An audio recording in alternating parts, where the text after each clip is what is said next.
probably a better part of a decade. No, not that long. Well, all right, 5 years. Isn't that the better part of a decade? Oh, we'll round up. On doing this amazing project to document the history of phone phreaking. And he's writing a book. In fact, he's written a book. Is it done yet? It's done. All right, it's not in print yet, but he'll be telling you about it. Phil's going to tell you about his amazing journey in documenting this book, like tons of interviews and FOIA requests, and it was, he'll say, it was like this journey down the rabbit hole through all these little twisty, turny mazes, and it was a journey. So, Phil, take it away. Thanks very much.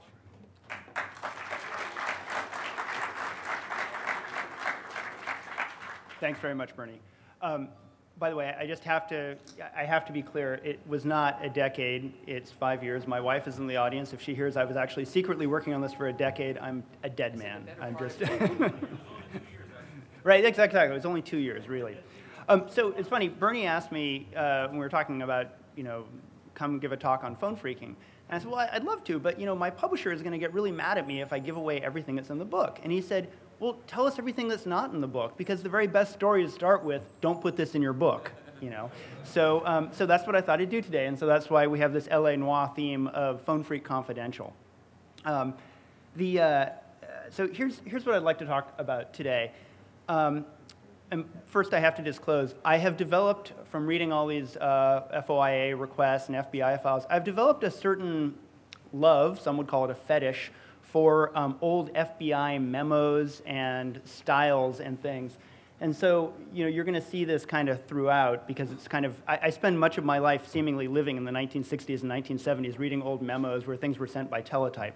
But so what I'd like to do today is tell you a little bit, just for those of you who were not present for the 1960s and 1970s, tell you a little bit of the background about phone phreaking. I'd then like to describe some of my Freedom of Information Act travails and experiences and fun things. And then I'm going to go off the record and tell you all the stuff that's not in the book, and then conclude with a few lessons learned. And the lessons learned are not just for those of you writing history books, which I can tell you is not a particularly lucrative or good way to spend your time, but it's for any big creative project, but especially anyone that has kind of any sort of historical bent to it.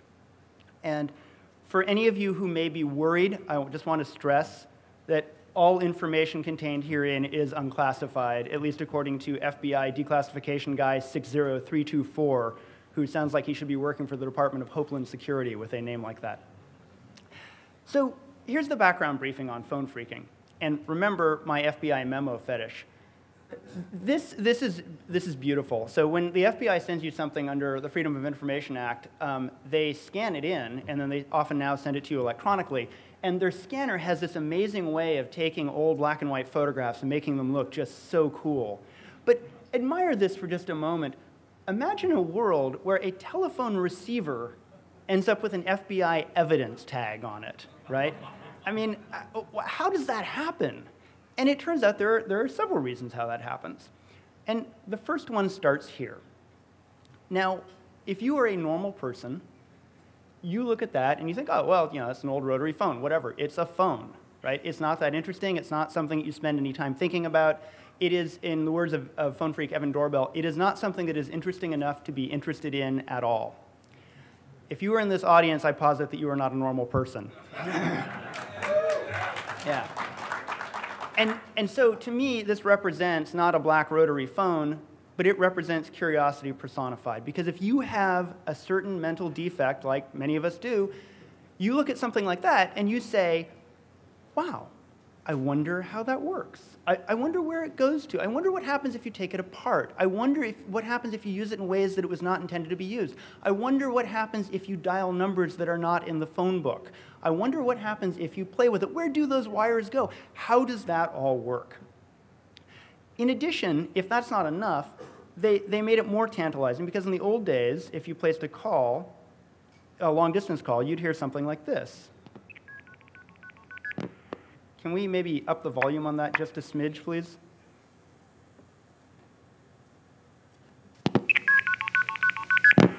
So let me a show of hands. How many people have placed a long-distance call and heard something like that, right? Okay, so a chunk of you. That says you're of a certain age. But you place that call, and again, in the words of Bill Murray, there's something wrong with us, something very, very wrong with us. You hear those tones, and you think, what are those?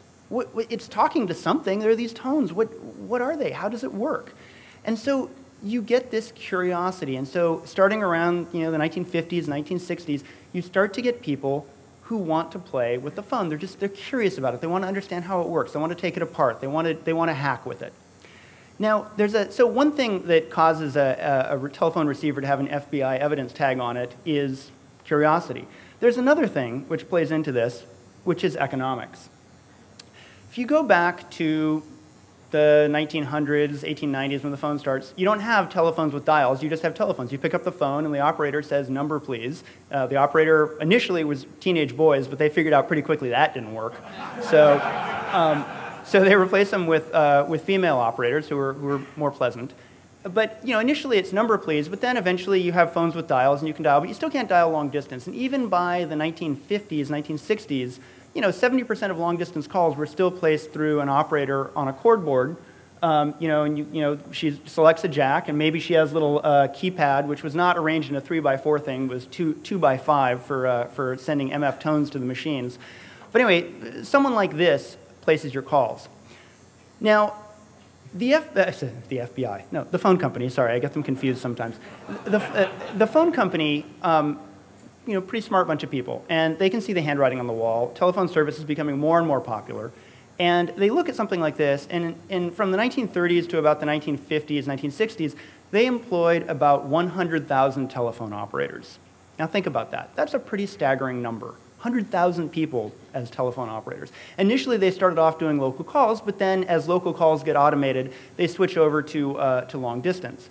Now, that's fine for 100,000 people, but even by the 1950s, they had figured out that, gosh, at the current rate of growth, by 1965, 1970, we're going to need 1 million telephone operators. And there are two problems with that. Problem number one is we can't afford it. Paying 1 million people is just going to bankrupt us. Problem number two is it turns out there simply aren't that many women in the workforce, right? I mean, imagine that you're like the national HR director of AT&T and you've got your envelope out in the restaurant and you're doing the back of the thing, blah, blah, blah, blah, blah, 1 million, no, that doesn't work, right? They just can't do it.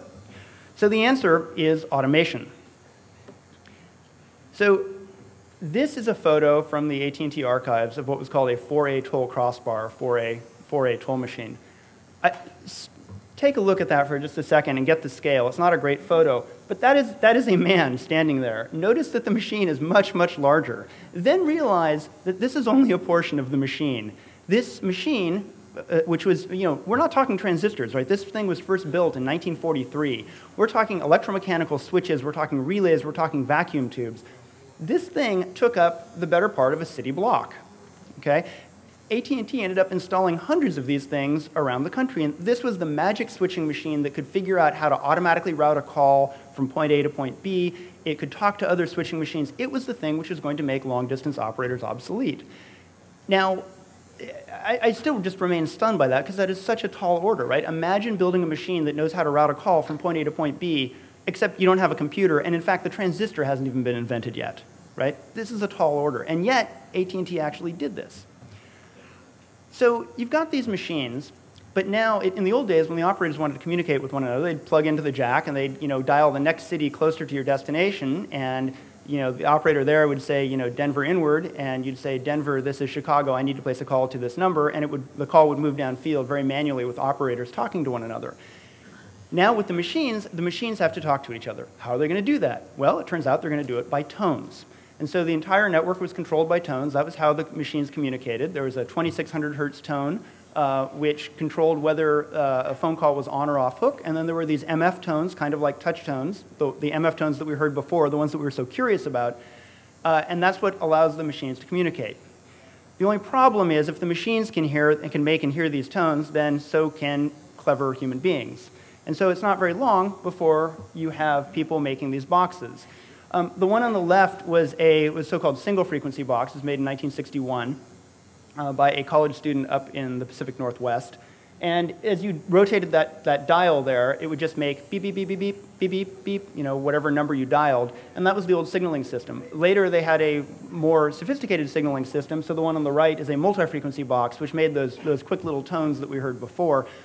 like touch tones, but different frequencies. So with this, you could make a free phone call. Did I just hear 2600 hertz someplace? Did somebody just beep? I thought I did. With this, you could make a free phone call, but that's actually almost not the point. Because for the kids of this generation, for the 1960s, yeah, okay, sure. I've talked to so many of these phone phreaks, and they would tell me, we're 15-year-old, 16-year-old, 17-year-old kids. We don't have anybody to call, right?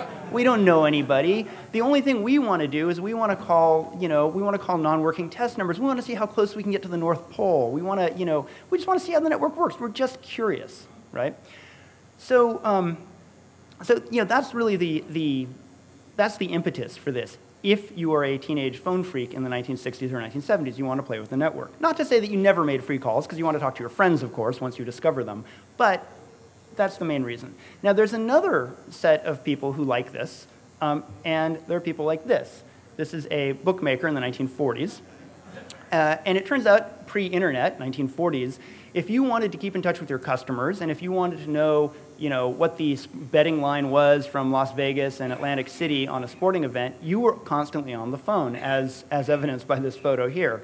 And that was two problems for you if you're a bookmaker. Problem number one is it's really expensive, because AT&T's rates were expensive back in the day for long distance. Problem number two is that the pesky FBI is constantly looking at your toll records. We just had that talk by the EFF attorney. So the FBI had figured out, well, we can't really necessarily wiretap these guys. At the time, it wasn't necessarily legal, but we can certainly subpoena their toll records and figure out who this guy calls and build a network map. And so the organized crime and bookmakers were particularly interested in using blue boxes and black boxes to defeat the telephone company's carefully designed billing system so that there weren't any records anymore of the phone calls that they had made.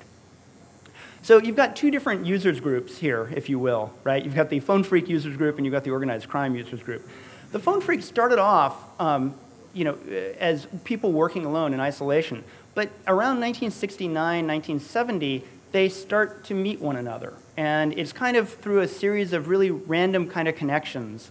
And so this is John Draper, Captain Crunch, one of the more notorious phone phreaks in this era, but there were others, Joe Ingressia, aka Joybubbles, the blind whistling phone phreak, Bill from New York, a whole bunch of them there. And they started meeting each other through anonymous loop-around circuits, through introductions from one another, and pretty soon you've got, by 1969, 1970, you've got this whole underground community that's starting to talk to each other. And as many of them told me, they're like, this is the greatest thing in the world, because up until now, it's just been me and the phone, and whenever I talk to somebody about it, they're like, ah, stupid phone, whatever, who cares, what a dumb hobby. Now I've finally met somebody that actually gets this, not just somebody, but multiple people. This is an amazing thing if you're a 16-year-old kid and you're kind of lonely and you have an odd hobby. Then Ron Rosenbaum comes along in 1971, and writes an Esquire magazine article about it called Secrets of the Little Blue Box. Esquire has a circulation of 500,000 people, and this underground hobby just gets blown out to the entire world. Right now, everybody knows about this. The article reads like fiction, but if you're a certain kind of a person, say you're a Steve Wozniak, and you read this, you look at it and you're like, this isn't fiction. This isn't fiction. This has got to be real, and I've got to figure this stuff out. By the way, this is something that never ceases to amaze me.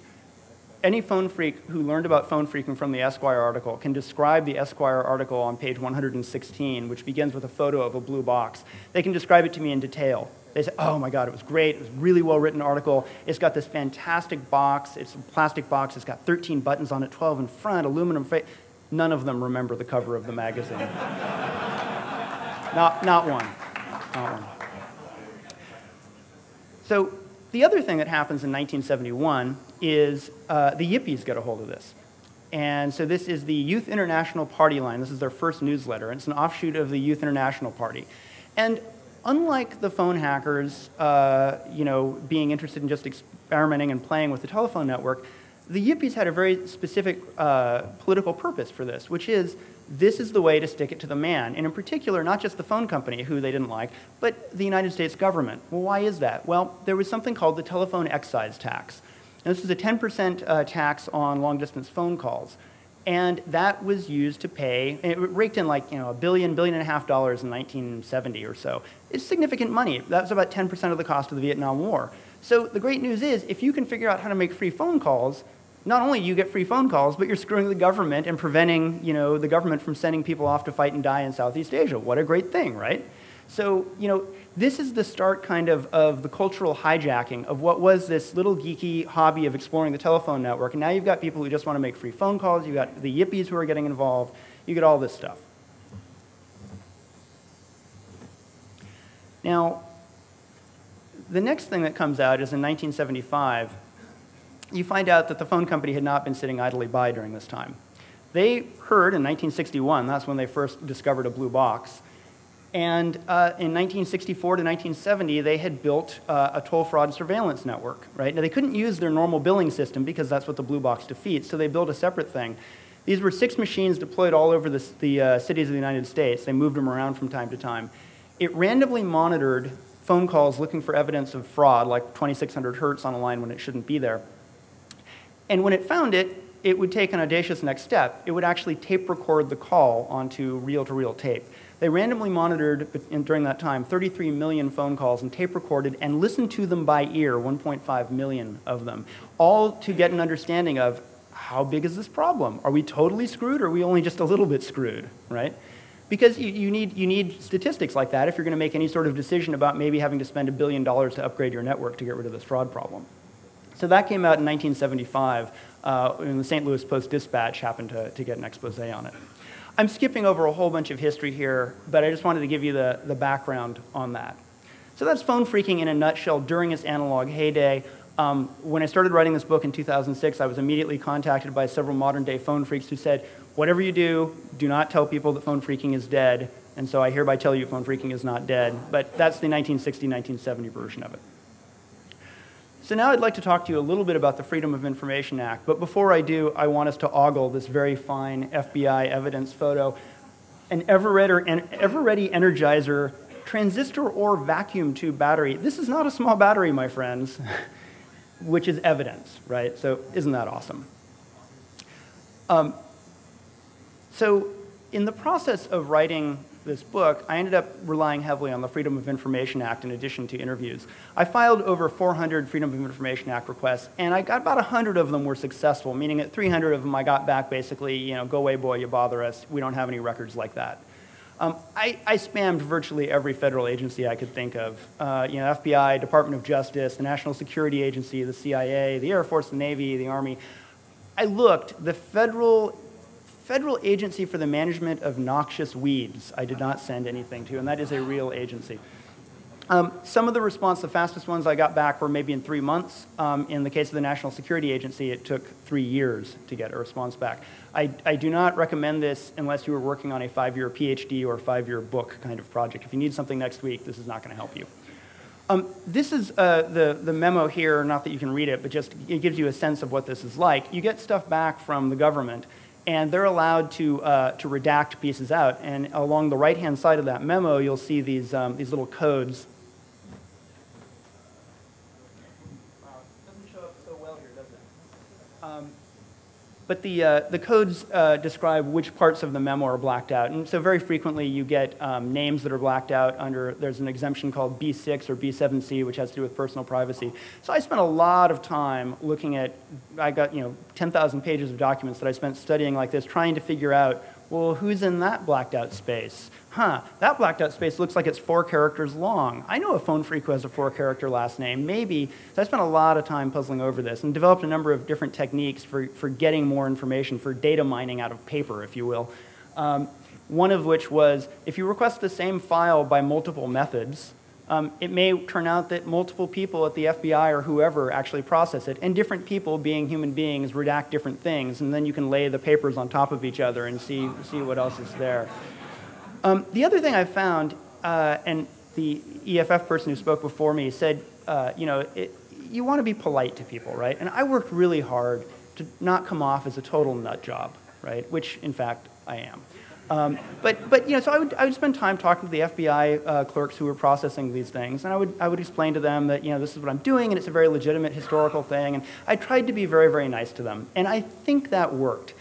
It got to the point where I may have taken things a little bit far. I started sending them holiday cards.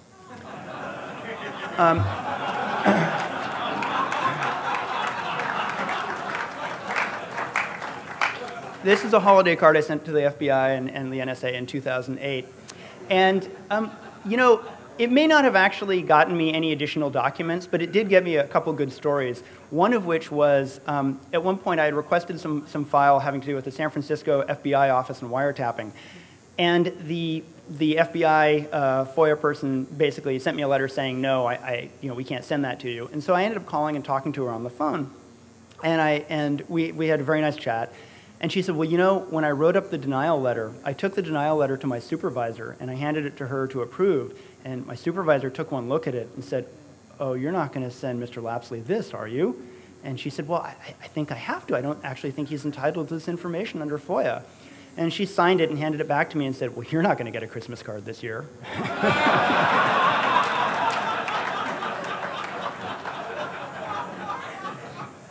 So you catch more flies with honey, maybe. Okay, so some of the things that I've got from FOIA, and you may have seen some of these before. Joybubbles, Joe Ingressia, the blind whistling phone freak, he was arrested in 1971, I think, in Memphis. But it turns out prior to that, he had been investigated by the FBI in 1969. And you can't quite read all of this, but what's stunning about this is a letter sent by the FBI after they determined that he might, and they weren't even sure that he had, but he might have been listening to both the military Audubon phone system, breaking into it, and also the White House system. And so what it says here, this is actually a letter to the Honorable John D. Ehrlichman, counsel to the President, from the FBI. And you know, one of the questions I was trying to figure out when I wrote my book is, well, how seriously did the federal government and the FBI take phone phreaking, right? Well, apparently seriously enough to send a letter to President Nixon saying, hey, we think this blind guy who can whistle broke into the White House phone system, but we're not really sure. Here's another one. This is from the director of the FBI, Clarence Kelly. And it is to Mr. John D. DeButz, who's the chairman of the board of AT&T. This is in 1976, and it was when, several years before 1976, in the early 70s, the phone phreaks had figured out in some parts of the country you could use a blue box to wiretap phone calls.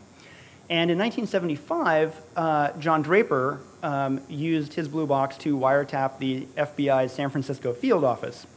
And then he bragged about it to somebody who was an informant for the FBI, and that didn't end well for him. But it, yes, John, are you here? There's John. Give him a hand.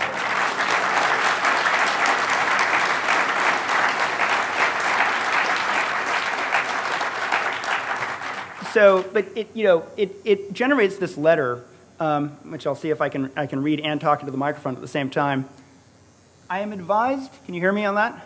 I am advised that information just developed and confirmed discloses a condition which permits any knowledgeable person using a blue box to intercept and monitor telephone conversations to and from the San Francisco FBI office and other subscribers in that area.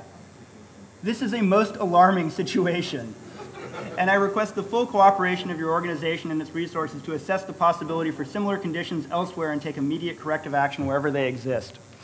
So, you know, John, you managed to piss off the director of the FBI. Nice work. All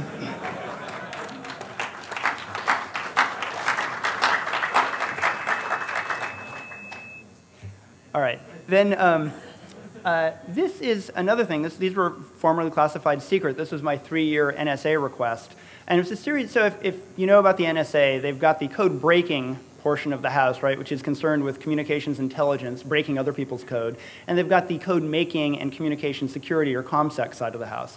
So it turned out in 1976, because of various things that the phone phreaks were up to, including starting to break into computers in the very early days, and also breaking into the military Audubon phone system, and also wiretapping the FBI, the NSA ComSec people got involved in this. And so this is a pair of memos. One of them is titled Phone Phreaks Invade Audubon, and the other is titled Phone Phreaks Invade Computer Networks. This is written by the ComSec guys. One of the lines I love out of this: certain elements of the phone phreak community have expanded their activities to include accessing computer systems, including, drumroll please, those systems, including those accessed by teletypewriters and cathode ray tubes.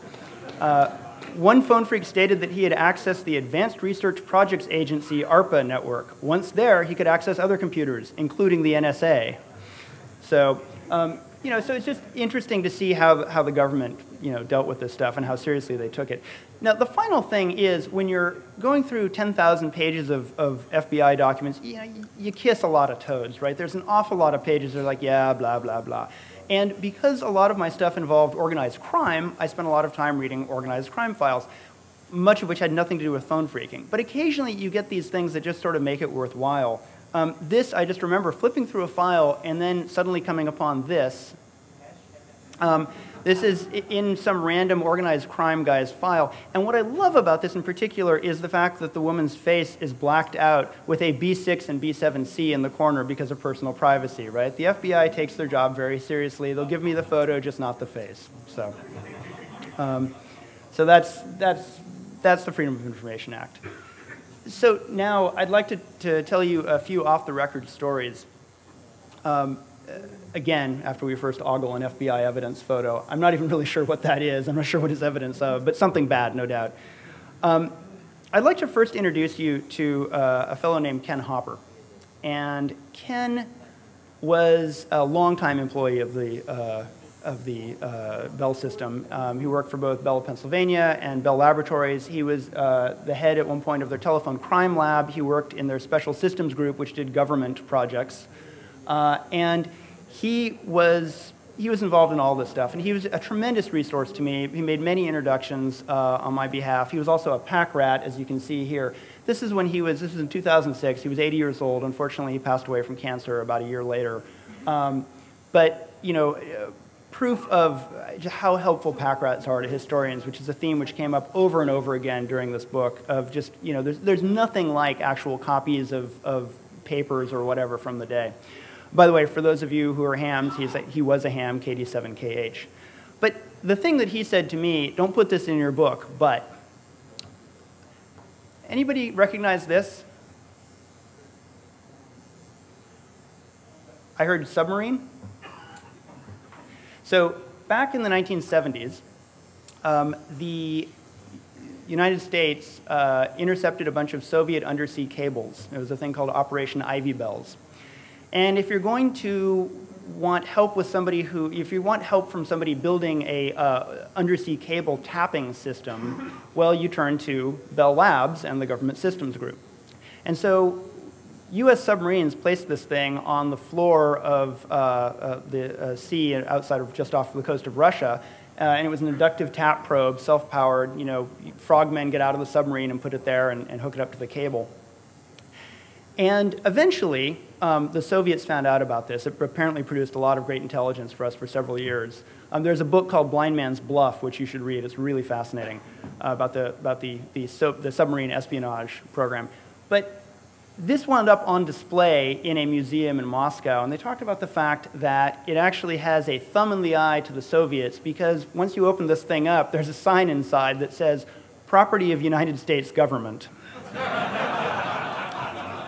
And so they talked about how this was, thumb in the eye to the Soviets and blah, blah, blah. And Ken told me, don't put this in your book, so I guess I'm telling it to you.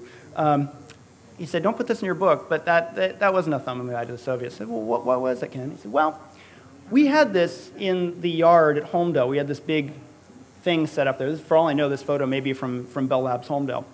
And he said, accountants are a real problem. And so some accountant decided that, well, this is Bell Labs property. And so they went and put it on the Bell Labs property book. And he said, it took me months of fighting with the bureaucracy to get this fixed, right? You know how it is with accountants. It's on the property. Oh, no, we can't do that.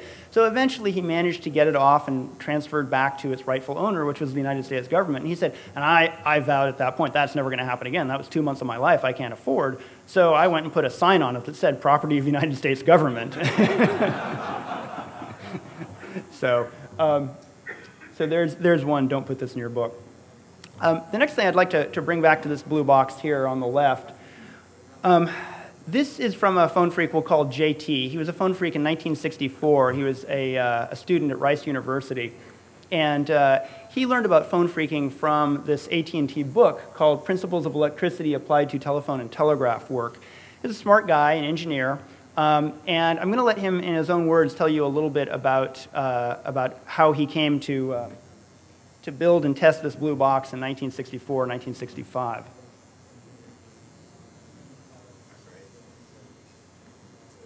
Oh, wait. both of my grandfathers were engineers. My father and all of my uncles were engineers or the equivalent. My children are engineers. So gravitating, I don't know whether that's the right word for it. Or maybe you were just there to begin with. There to begin with, or it's genetic. My mother believes it's a recessive trait. So it just all of a sudden occurred to me that I knew how it worked. And, well, what do you do about it when you think you know how something works? Well, all of us have been schooled in the scientific method. I mean, it's just really straightforward. The scientific method is you have a theory for something. Yep. And, you know, you are just obligated to test it. That's right. I mean, there's just no choice but to go test it. So, what do? You have to test it. Yep. Well, testing it meant building something. Okay, and so I sat down and I designed up something, and I decided not to just stop with push buttons turning on pairs of tones. I decided to build something that incorporated all of the knowledge I had, and that turned into something that is sort of funny now. It was going to cost me $50. Okay, now $50 now back in 1964, 65 was actually kind of a lot of money. Sure. You know, go figure the consumer price index. Yep. You know, and I bet you'll find it's well in excess of $500 now. Mm-hmm. So is it really worth spending $500? The answer is, yeah. So anyway, I spent all of Christmas break building the thing. And I took it back to Rice with me. By the way, the girl was just totally furious. I ignored her for the whole 2 weeks except for I took her to Dr. Zhivago. And I can still remember there's a scene in Dr. Zhivago where they're on a sleigh going out into the middle of the steppes, and it's just cold, cold, cold, cold. And I can remember thinking that didn't look nearly as cold as the woman sitting next to me felt about my having ignored her so thoroughly. So that is the dedication that a phone phreak has.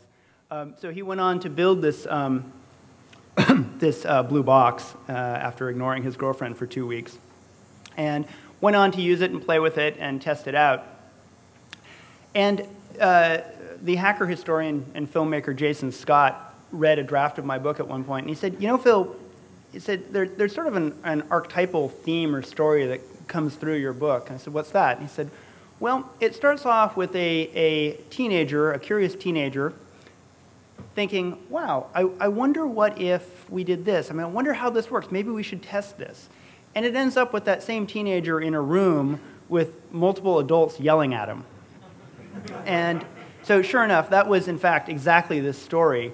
And so JT, the phone phreak here, in 1965, got a visit from Southwestern Bell Security, John Fry. And what was very interesting is he was interviewed, slapped on the wrist, and Special Agent Fry sent him a card, not signed. It said, "Thanks very much. I enjoyed your explanation and your interest in the communications industry." He actually got to keep his blue box. JT, by the way, now works, he's actually the head of a communications company, which, as he puts it, designs halves of communication systems. That is to say, the receive half. He builds eavesdropping equipment for the National Security Agency and other United States government things. So it's just a straight line for him. I mean, it's the same thing. And I think he's very good at it. So the final thing I'd like to tell you about is a story about the International Society of Telephone Enthusiasts and a mysterious fellow named B. David, whom I've never met. When one of my first stories, when I was interviewing, it's one of the first people I interviewed, talked about answering a mysterious ad in the Harvard Crimson newspaper. It was signed by B. David in St. Louis, Missouri. And it was an ad that was almost nonsensical, and it's a fun story. I won't give it to you now. But he started corresponding with B. David, and it turned out B. David was the mysterious head of this organization, which I think consisted of B. David, the International Society of Telephone Enthusiasts. And B. David loved paranoia and spy stuff. And he just kept popping up, and I kept trying to find him for my book. I wanted to talk to him, and I would talk to various phone phreaks. No, you know, I don't know a B. David. Oh, I knew a guy who maybe fits that, kind of paranoid, yeah, no, that's that guy, but no, he's not going to talk to you. And so for several years, you know, I kept trying to make overtures to B. David, never got anywhere. And then one day, Saturday morning, 6 a.m., my phone rings, and rings, and rings. And I'm in bed, and I say, well, I'm not going to answer that. It's 6 a.m. This is crazy. Well, it turns out B. David can outlast me because the phone rang for 10 minutes. So I get up, and I go down the hall, and I pick up the phone. I say, hello.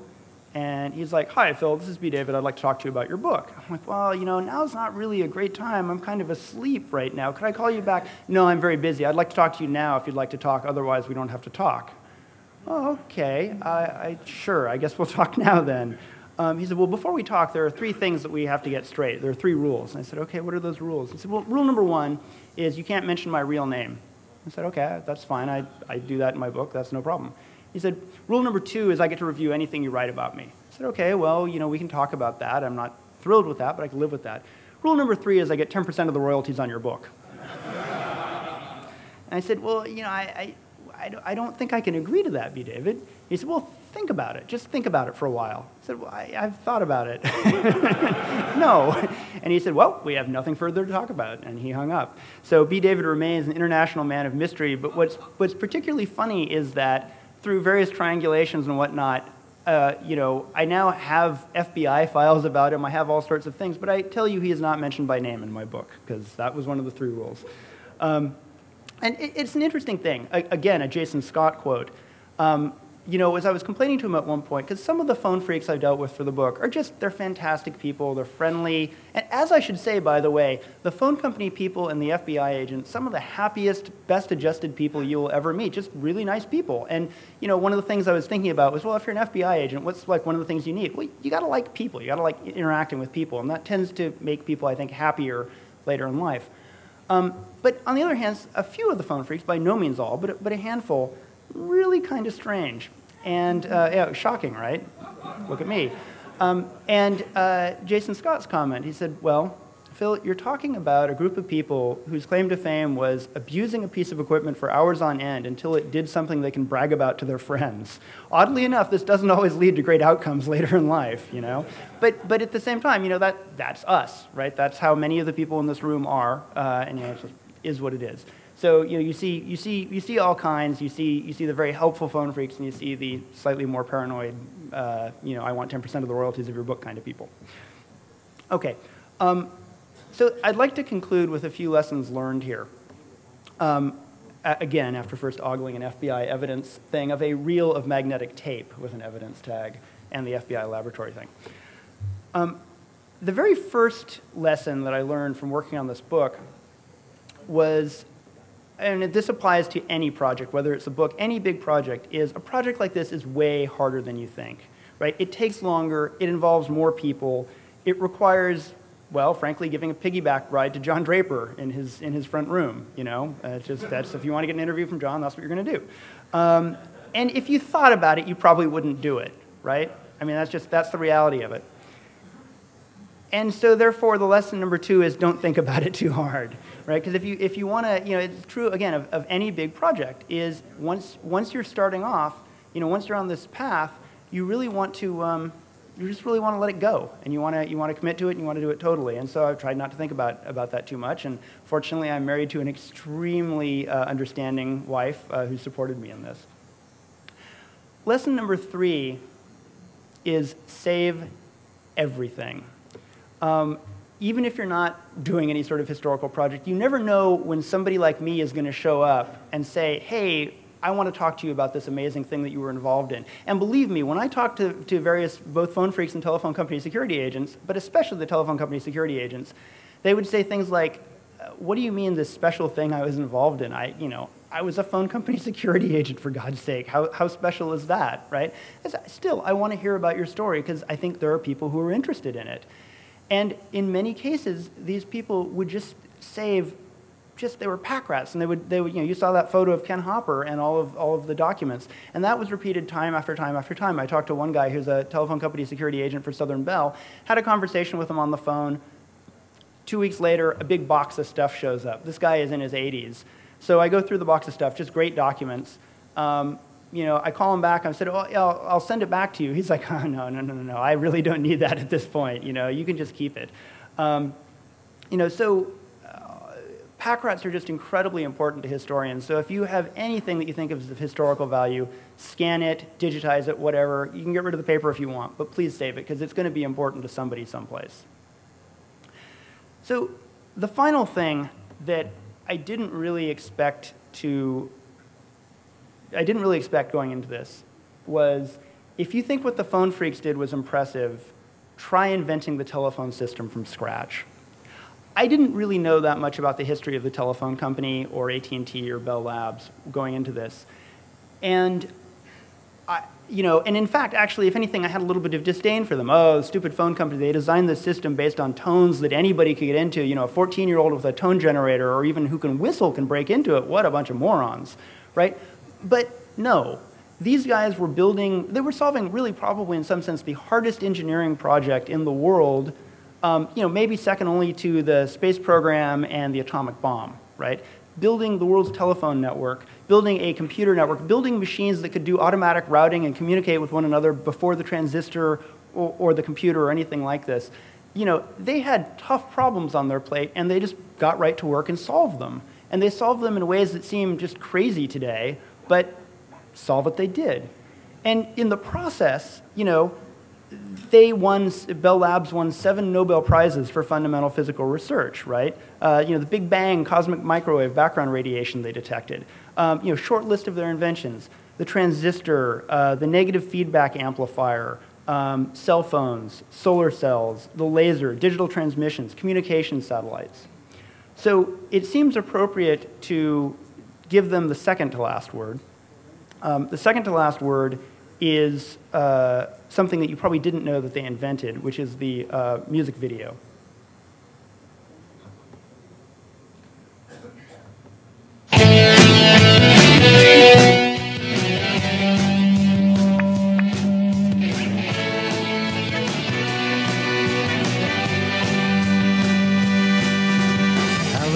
Graham Bell, Thomas Watson, Teddy Vale, George Campbell's wave filter, calling ship to shore, Frank Jewett, Harold Black, negative feedback, television, fax machines, more. Hi-fi talkies, movie sound, laying copper by the pound, systems engineering, quality control, Carl Jansky, Herbert Ives, Davison wins Nobel Prize for speech synthesis, Beethoven and stereo, Bell Labs innovations, make communication for the next generation.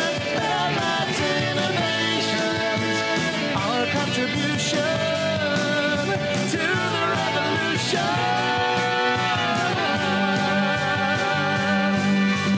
Ollie Buckley, mobile phones, radar, John Pierce, GI loans, George Sivert, cellular, voice spectrography, Claude Shannon, PCM, Richard Hamming, William Fan, Cracker Jack, transistor team, Martin Bratton, Shockley, transatlantic cable, a transistorized computer made, non-blocking networks, macro coding scheme, oxide masking, solar cell transistors win the Nobel, Art and Charles, what a team, they invent the laser beam, Bell Labs innovations, make communication for the next generation, Bell Labs innovations, our contribution to the revolution. So let's have a round of applause for Bell Labs.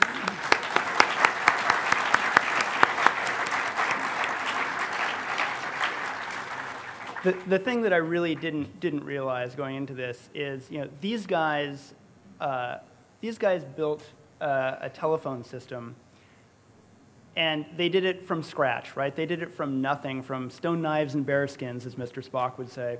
And it's really interesting. Then it took the Phone Phreaks to turn it into a playground.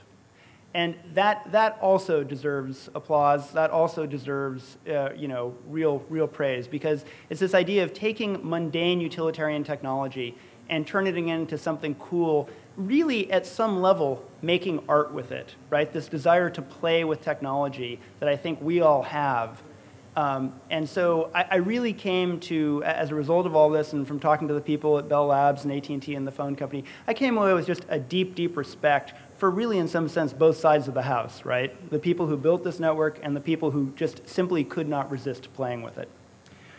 So I'd like to, if I can get the video back, We don't want that. We want that. So now the shameless commercial plug.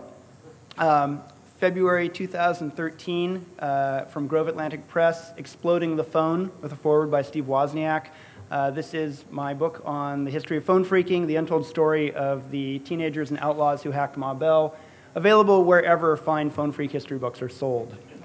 It is not yet available for pre-order on Amazon, but it will be in the next few months. And there are postcards both at the water cooler in the back and up here at the front. And I have a mailing list that you can get on if you're interested if you go to www.historyofphonephreaking.org or soon explodingthephone.com. And I'd really like to thank everybody who has contributed to this book, including B. David. You know, it's been, people say, oh, writing a book is a lonely thing. If it's a lonely thing, it's the most crowded, lonely thing I can imagine. And it relies so much on people making introductions, coming up with, you know, processing my FOIA request, doing all this stuff, and also allowing me to steal various images and things for my talk. So thank you very much. And I'd love to take your questions.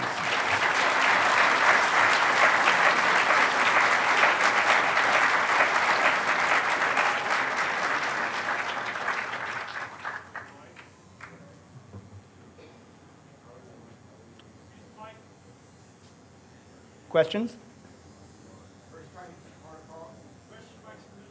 There's a microphone in the middle. So the question was, what was the first time I took apart a phone? Oh gosh, I don't know that I can remember back that far. but I will, one story that somebody told me about their experience taking apart a phone.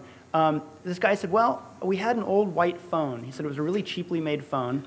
He said, and I knew at the time that the ringing voltage in the telephone was 90 volts. And 90 volts is pretty close to 110 volts. Mm-hmm. So if you plug this into 110 volts, maybe it'll ring.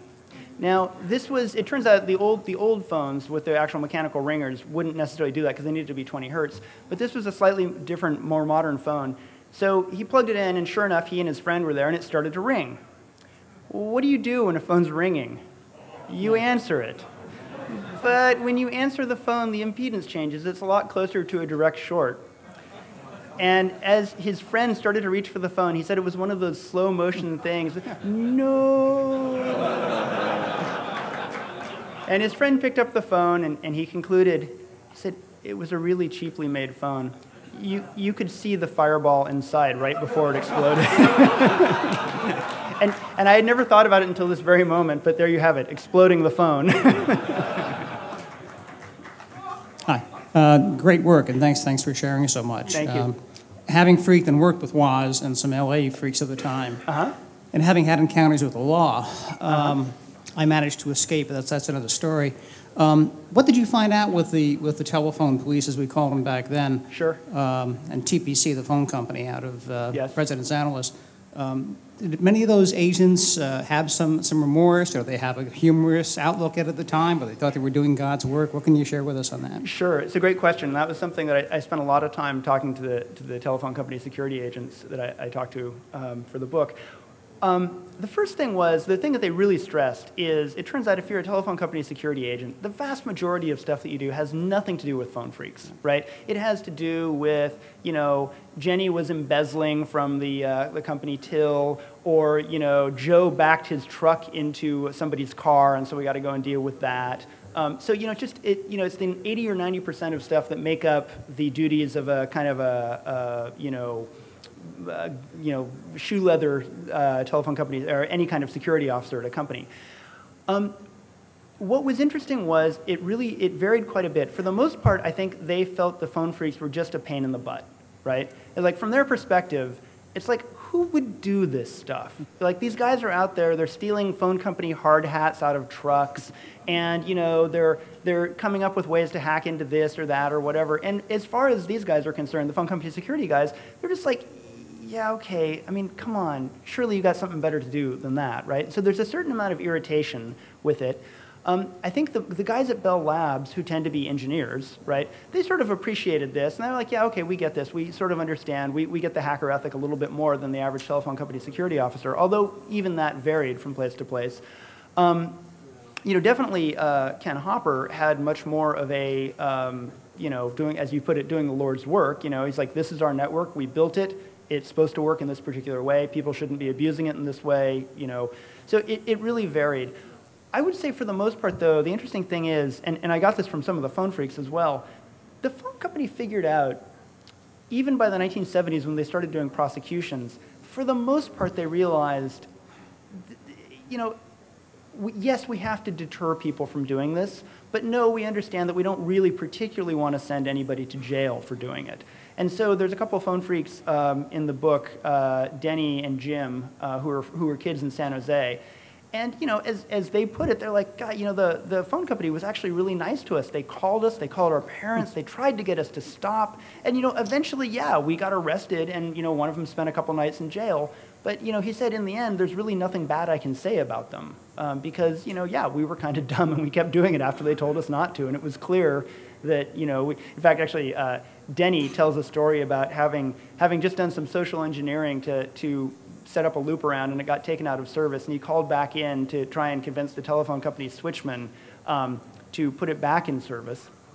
And the telephone company switchman said, well, hang on a second. He put him on hold, and about a minute later, the voice of George Alex, the chief special agent in the San Jose area, came on the line, the security guy, and his first words were, Denny, what are you doing? So does that match your dealings with the telephone police at all? A little bit. A lot of us were arrested.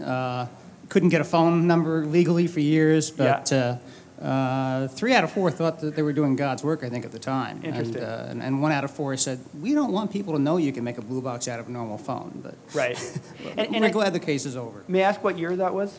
This was 73. Yeah. 73. And that kind of makes sense, especially if you go back to the earlier days. It was a little bit more on the, wow, that's really weird. What you saw that letter to JT, right, of like, the guy saying, hey, thank you for showing me your blue box and, your interest in telecommunications or whatever. And that definitely wasn't happening by 1976. Okay, nice work. Thanks again. Thank you.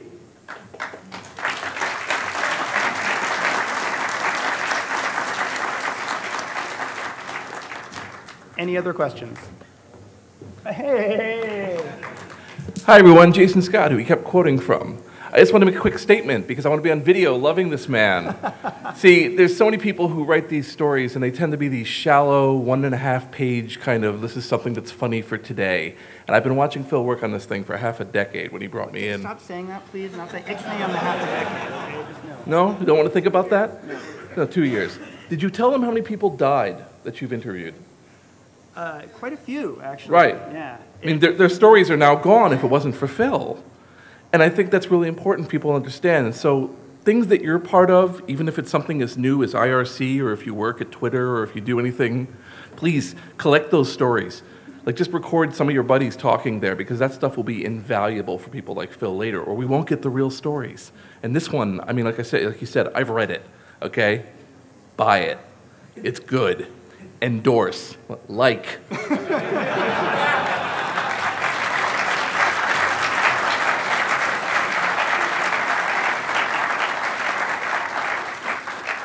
You can see why I quote from him. Yes? I just... Is this thing on? Oh, hi. I just wanted to know how many interviews you have. So the question is, how many interviews did I do? The audio, and can you make that available? So great question. So I've done, at this point, probably more than 100... Oh, sorry, are we off? Come talk to me later.